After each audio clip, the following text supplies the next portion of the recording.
లోకేష్ శంఖారావు ఈ నెల 11 నుంచి అకస్మాత్తుగా ఈ ప్రోగ్రామ్ని ఎందుకు ఏర్పాటు చేశారు? ఇంతవరకు అసలు వాస్తవంగా అయితే చంద్రబాబు గారి కథలు రాక ముందంత పెద్ద ఎత్తున సమీక్షలు ఆ పైన చేయటం, ఏర్పాట్లు చేయడం ఇదంతా జరిగింది.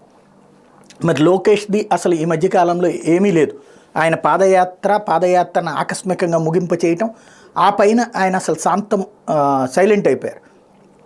2-3 యూట్యూబ్ ఛానల్స్కి ఇచ్చిన ఇంటర్వ్యూలో ఆయన మాట్లాడిన మాటలు కాంట్రవర్సీ అవ్వడంతో ఆయన పక్కన పెట్టారు అన్నటువంటి ప్రచారం జరిగింది. దాన్ని అధిగమించడం కోసం ఇప్పుడు శంఖారావం కార్యక్రమం. రెండవది, చంద్రబాబు గారు ఇప్పుడు ఒకవైపున ఢిల్లీలో వాళ్ళతో మాట్లాడుకుంటూ ముందు అసలు సర్దుబాట్ల వ్యవహారం నడుస్తోంది. ఇప్పుడు కథలు జరపాలా, సర్దుబాట్లు జరపాలా అంటే రెండు అవ్వట్లేదు. ఇక్కడ చంద్రబాబు గారు అదే పనిలో ఉన్నారు. ఇప్పుడు వాళ్ళ స్టార్ క్యాంపెయినర్లు ఎవరు?